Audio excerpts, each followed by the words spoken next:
Hi guys and welcome to Odds Premier League. Let's take a look at the 27th match day. We have Manchester Derby with Tom Rennie. Hello Tom, how are you? I was feeling a bit low, but then I got your immense energy from your opener, and now I'm ready to rumble for another week. Because I'm excited about your tips, so let's take a look at them. And remember guys, you can leave a comment in the video and you will have the chance to win a £10 free bet with Novibet. You also have the chance to ask any question to Tom, and if you enjoy the video, of course, click on the like button, subscribe to our channel, and click on the bell to get all the notifications. Thumbs up for the Oddspedia channel. So Tom, let's start with the first game, Burnley Arsenal. Remember, in the reverse fixture, actually Burnley won at the Emirates. And last, we had some games in the middle of the week, and actually Burnley surprised us getting a draw against Leicester City, but they are not really well right now. 4 winless games. They are not that far from relegation. Also 6 points, and they face Arsenal, an unpredictable team. They beat Leicester City in their last game. They have Olympiacos in the Europa League. So the odds are actually that low for Arsenal that I wouldn't take it.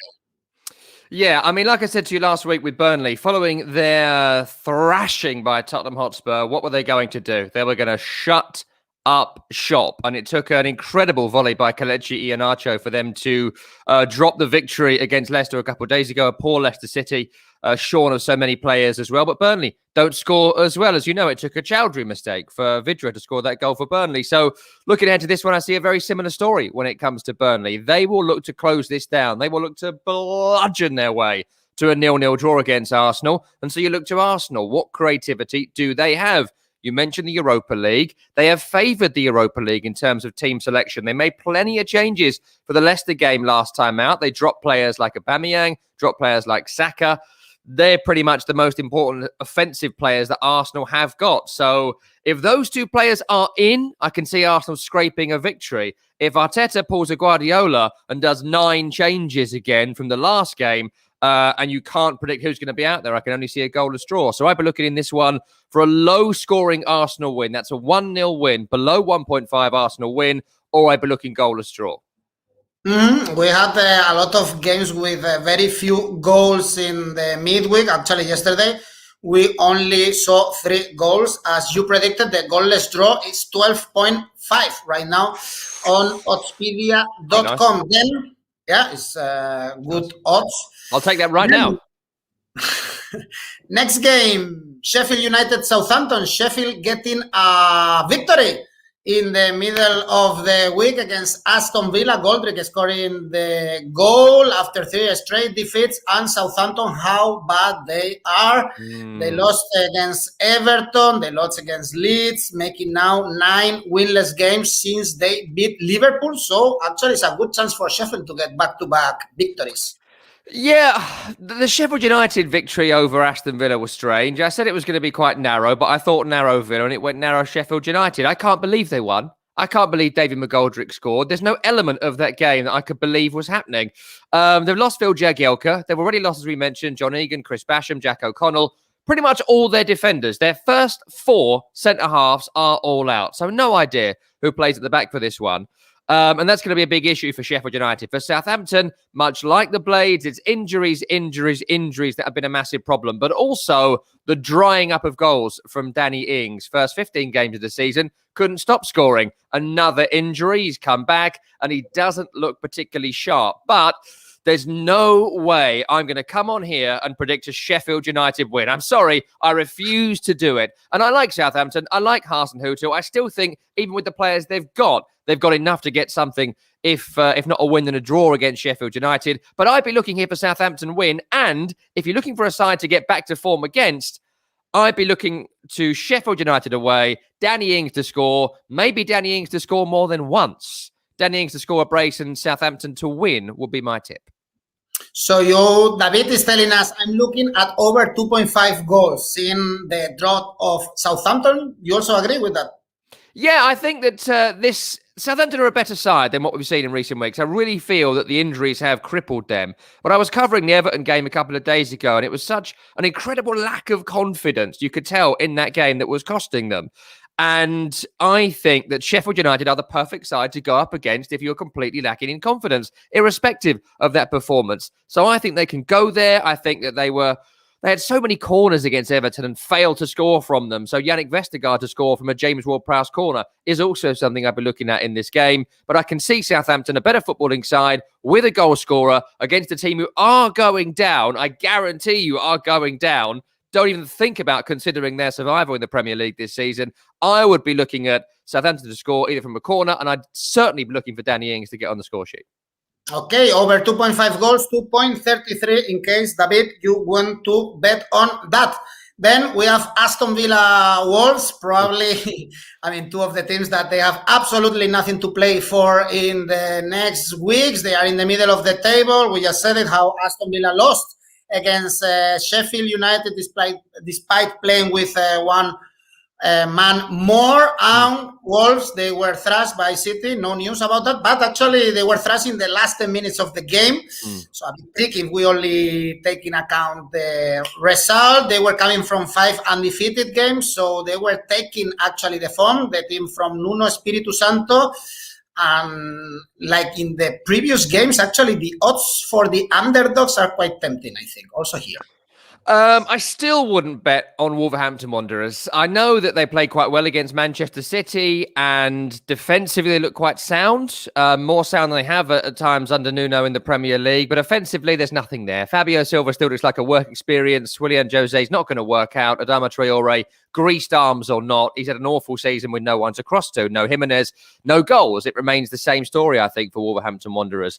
For Aston Villa, defensively very sound. Really surprised the soft goal David McGoldrick scored against them for Sheffield United, but I still feel they're strong defensively. Grealish should be back for this one. That makes them strong offensively. And with El Ghazi, with Grealish, with Watkins, with John McGinn, with the other attacking talents they've got, Traore, what footwork in that game against Sheffield United. Could have been one of the goals of the season, and he failed to finish it off after beating like 5 players in the box. I can only see a Villa win. I'd be looking Villa to win to 0, and I'd be looking 1, 2, 3-0. Maybe 3, it could make you some money, because I think they'll thrash Wolves. I really fancy Villa. You mentioned Traore is a player that is calling the attention whenever he's playing for the Spanish national team, and Tom Beck is asking us if he's overrated. I think he's not overrated. I think that he's perfectly assessed. Incredibly skillful in that he's got great... He's incredibly powerful, right? Let's get that right. He's one of the strongest players you're ever going to see in your life. And he's incredibly fast. And when him and Jimenez were together, they had a great symbiosis. They had a great telekinetic energy between them. One knew where the other one was going to be. You take away one half of that partnership, he's found no one else to link up with. So I think that he offers something that very few players in the world can provide, which is incredible pace, incredible strength, and incredibly nimble footwork. What he lacks is the eye for a goal, and what he lacks is the ability to find a teammate that he doesn't already have a long-standing relationship with, which we saw. So overrated? I don't know. I think he's a very strong 7 out of 10 player. And you need strong 7 out of 10 players. They don't win you things, but they certainly are a key addition to your lineup. If you had a star striker, they had Jimenez, but if you put him in a team with Erling Haaland or Robert Lewandowski, the great strikers. Put him at Spurs next to Harry Kane. He sets Harry Kane up 15 times a season. Put him with the work experience Fabio Silva. Ain't no goals coming there.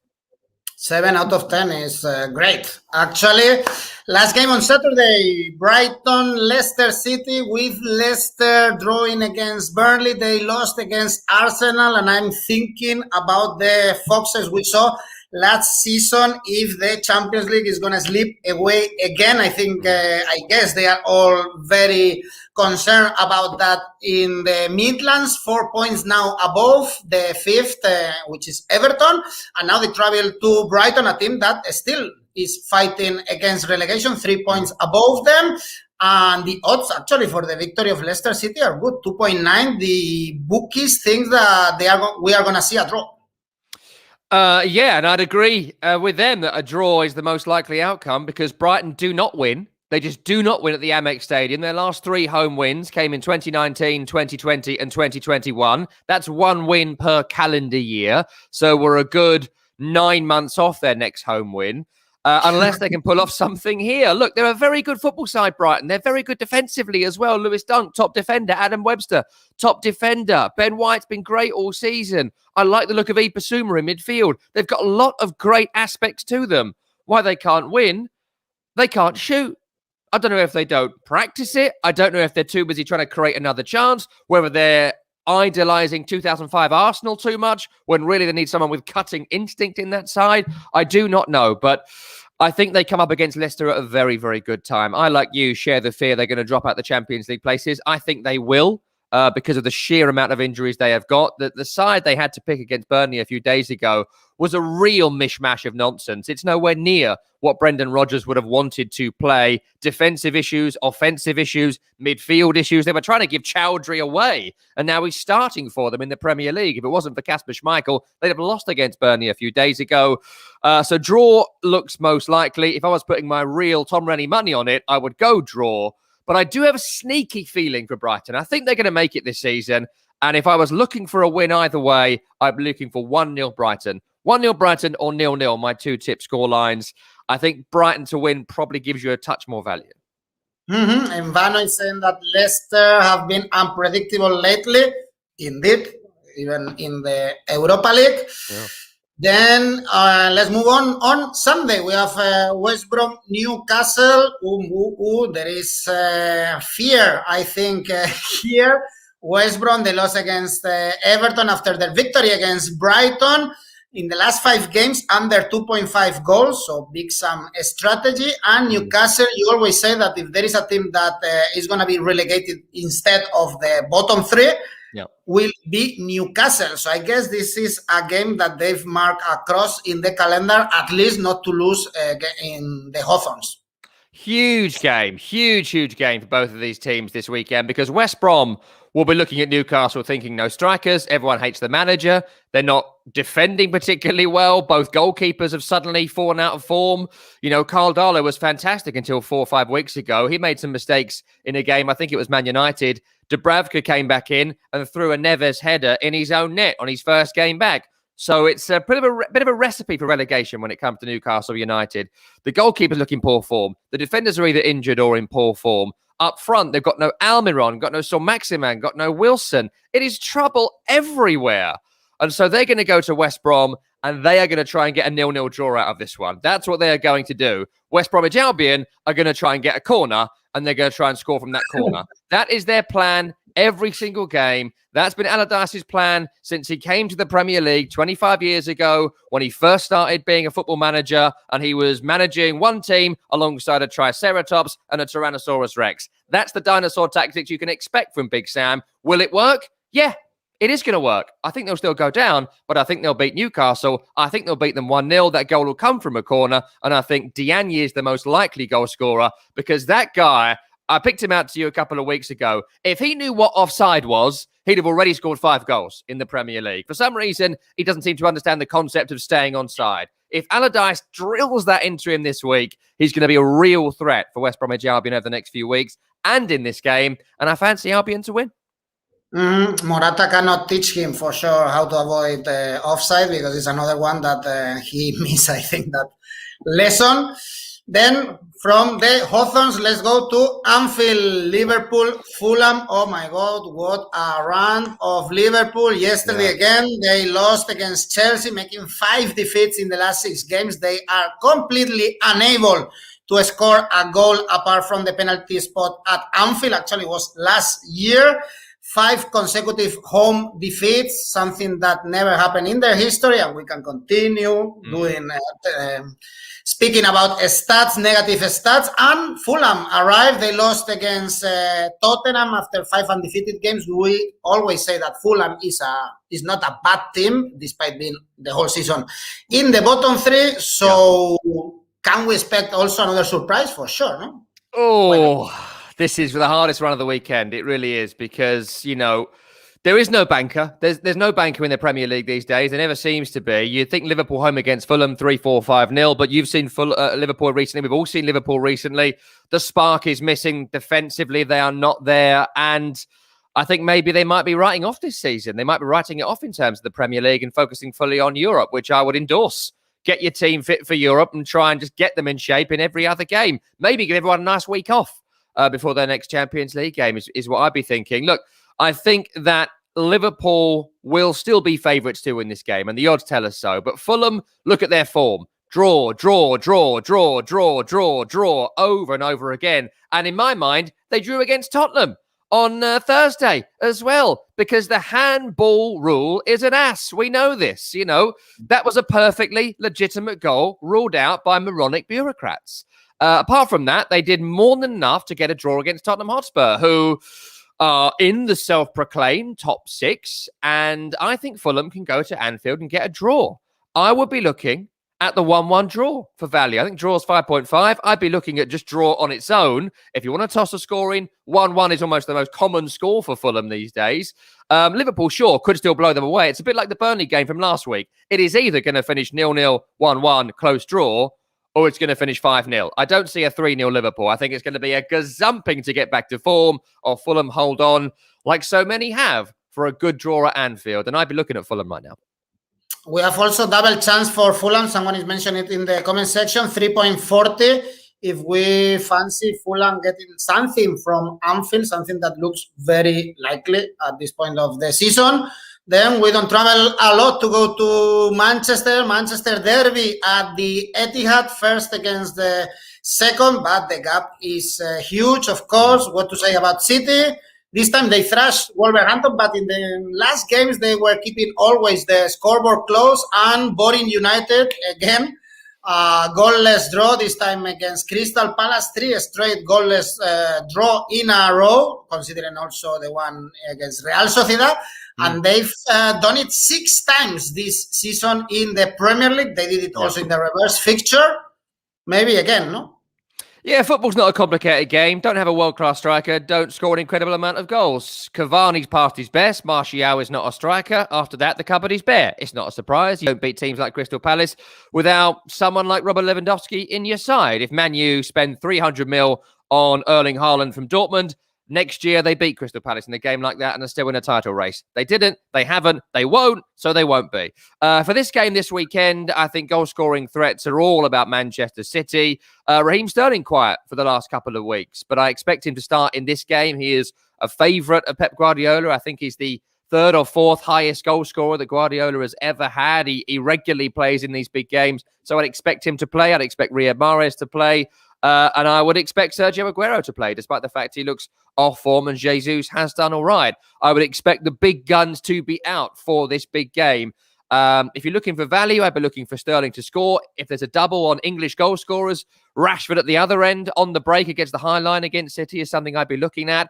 City to win and Rashford and Sterling to score, a Rashford-Sterling double, or City win and both teams score would be where I'd be looking. There's no scenario where I'd be backing anything other than a City win. And as you said, with Wolverhampton Wanderers, they thrashed them because Wolves made them thrash them. They didn't want to do that. They were happy with 1-0. They was already thinking about their coats and their taxis, and if the wives put dinner on, they were already thinking, can I get home in time to watch EastEnders? That's what they were thinking in that game. Cody scores. Should we thrash him? Yeah, let's thrash him. And that's what happened. I think that this will be a tighter game than that, as most City games tend to be. But City win, both teams to score. Look out for Raheem Sterling. That'd be my tip. All right. We have many options then for the Manchester derby. The last game on Sunday. Take us to the north of London. Tottenham, Crystal Palace. Tottenham beating Fulham. You said it. Maybe they deserve a draw. But the things that they are getting the results now, they are only 4 points away from Europe. 3 clean sheets in a row. This is something positive, especially if Mourinho is on the bench. And now they face Crystal Palace, a team that is absolutely unable to score goals. The last 2 games were goalless draws against Man United and Fulham. So maybe here, I don't know, Spurs to win 2-0 or something like this. Yeah, I think that's a fair assessment. I think Crystal Palace will go for a draw. Roy Hodgson knows how to organise a defence. We've seen that for many, many years in many, many countries with many, many teams, and we're seeing it right now. He knows how to get players who aren't centre-half. Sheku Kouyate's not a centre-half. He's played there all season. And he knows how to get average players to not concede at the very top level. He can't get them to score, and they won't score in this one. Tottenham will win. Tottenham will win 2-0. I think 2-0 is a very good bet. The only additional thing I'd be looking at here is Dele Alli, because he has always scored in streaks, and suddenly Jose Mourinho has realised that he's not useless. Whatever happened there, we don't know. We'll find out in Dele's autobiography in many years to come. But Ali scores in streaks, so looking at him as any time or first goal scorer and Tottenham to win 2-0 seems like a good combination. Tottenham to win 2-0. We can check on Oddspedia.com. We have odds 2.40 right now. So actually it's not bad at all, because we take for granted, of course, the home victory. Odds 1.51 for the Spurs beating the City. Well, rivals, although they are one in one side of the city. They sort of play in the sort of same city. It's sort of a derby. Every game against Palace is sort of a derby. They're nobody's rivals, even though they'd like to be. There are countries smaller than London. Then on Monday, we stay in London. We have Everton, Chelsea, Everton. This is a good one. Probably, in my opinion, is the best game of this match day. Chelsea now in Champions League positions. Tuchel is doing a great job. 8 undefeated games in the Premier League. Last 6 games under 2.5 goals, because we know how good this Chelsea defense. It looks like a Mourinho style. And actually only Man City have earned more points than Chelsea since Tuchel took over 8 games ago. So this is something, of course, very positive. Abramovich has to be very happy about sacking Lampard on time. And now be careful, because Everton, they are doing their job. Richarlison is still scoring, 4th game in a row. 3 victories in a row for the Toffees. Now they have very easy games. Actually, Burnley, Palace, Brighton. So they can dream about playing the Champions League next season, but they have to get something, I guess, at the Stamford Bridge. Yeah, they have to. Everton have to get something in this game. They cannot afford to lose it. I think it's so important for them. I will say this for Everton. I was covering their Southampton game fairly recently. I watched them against West Bromwich Albion as well. They didn't play well. West Brom should have got something. Southampton should have got something. It's just a couple of anomalous results, really. You watch them back and you think, how have they won this? Well, they won it because they've got the Premier League's most informed player right now, and that's Richarlison, who I think Carlo Ancelotti said recently that he couldn't go right to the very, very top of the world game, and I completely agree with that. I think he's got absolutely everything, including a stinking attitude, which will make him horrible to play for everyone. He's a bit like Diego Costa in that his attitude, he needs to get angry to be his best. The Brazilian Hulk, and I think that, in fact, there is a Brazilian Hulk, but you get what I'm saying. I think that Richarlison is so key to everything that Everton do, even more key than Dominic Calvert-Lewin now has become a man who works for Richarlison as opposed to vice versa these days. But I think that Chelsea just find a way to win right now, as they did at Anfield on Thursday. I think that their incredibly, ludicrously, expensively assembled squad has started to deliver on what they should have delivered on from the very, very start.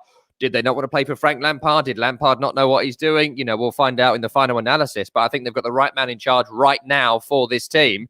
And I think they'll find a way to narrowly win. And I think that'll be the story of Chelsea this season. And if I'm looking at the end of the season, I'd be going City 1, United 2, Chelsea 3, and everyone scraps for 4th, because I don't think Chelsea are going to drop too many points. They won't drop points here. And I'd be looking at Chelsea to win 2-0. 1-0, 2-0. If you want value, I'd be looking at Chelsea to win, both teams to score, Richarlison to score that Everton goal. If you can make that super crazy bet and that comes off, I would put a potential low amount of my own money on that, because that feels to me like what's going to happen. And Vano is telling us Chelsea plus under 2.5 goal. That means, 1-0 victory, 2-0 victory. The kind of results we are seeing in the last... Safe bet with Chelsea right now. Safe bet with Chelsea. Good defensively, know how to score, know how to shut it down. Embarrassingly good squad. They've all decided to play for this manager after deciding not to play for the last manager. Seems like a safe bet. All right. Then we have one game remaining, is still in London. West Ham Leeds. West Ham 6 in the table. Their last game was a defeat against Man City, but they performed really good. We know how good they are doing in this season. They can get into European positions, and Leeds It's one of these teams that they have absolutely nothing to play until the end of the season because they are completely safe, far away from relegation. Their last game was a defeat against Aston Villa, actually 3 defeats in the last 4 games. So this is a very good game for the Hammers to get another victory. Yeah, I'd fancy West Ham as well. I think Leeds play perfectly into the way West Ham under David Moyes like to play, which is low block, sit deep, win it in midfield, Rice or Soucek run them upfield, wing-backs get forward, and the front 3 or front 2, depending on the formation, do the rest. And I think that Leeds will press high, Leeds will dominate the ball, as they did in the game at Ellen Road between these two earlier in the season. And I think that West Ham, in the end, will overcome them in a tactical battle, because I think they have better players and I think they have more confidence and I think that they have more to play for, as you say. Jesse Lingard's been fantastic. Mikel Antonio looks fit and in form. The warmer it gets, the better Antonio plays. So expect him to go on a glut of goals over the next 5-6 weeks for West Ham. And I'd be looking at West Ham to win 2-0. And in fact, I feel reasonably confident of a big West Ham victory in this game. So I'd be looking at your 3s over 3.5. Maybe even more than that for West Ham. The confidence is high. They are playing very well, defensively sound, offensively strong, playing against a side that they will like to play against. So it's all there for a big West Ham United win to put them back up in that Champions League mix. We can check the Asian handicap then for West Ham. We have West Ham Asian handicap -1, 3.08. This is already a good bet, and it pays off if the Hammers win for a 2-goal difference. So if you think West Ham will thrash Leeds, this could be your bet. Then, Tom, 10 games. We've analyzed everything. Still time for your ACCA. Yes, I have always, as I've explained to you before, I always look for away wins in my ACCA for value. Of course, these days away wins don't mean too much. There are so many of them, but I have picked 4 teams out for this one. Even though I think it's going to be narrow and 0-0 is a possibility, I'm taking Arsenal to win at Burnley because they are favourites and that's where you get your value. I'd be looking at Southampton to win at Sheffield United. Again, don't raise your eyebrows at me. I'm looking at some games that might happen for you here. ACCAs are always a risk. Leicester to win at Brighton. I think that could go either way as well. And the only safe bet for me of the weekend is West Ham to beat Leeds. That's the only thing I can absolutely guarantee you is going to happen. And now that's not going to happen. I know. But that's my 4. That's what I fancy. And fingers crossed. We will write it down in the description so everyone can check it. They can check the odds and they can be as crazy as you are with betting with Arsenal and Southampton. You've got to have some fun with the ACCA. You've got to have some fun with the ACCA. Take the game seriously and enjoy the ACCA. That's my policy. This is about having fun and hopefully making some money. Then thank you, Tom. Remember, guys, to click on the like button if you enjoyed the video. Very important. Subscribe to our channel and click on the bell to get all the notifications. And if you prefer, you can listen to our videos in our podcast and leave a comment below and you can get a £10 free bet with Novibet. Thanks, Tom. We will see each other next week. Always a pleasure. See you then. See you.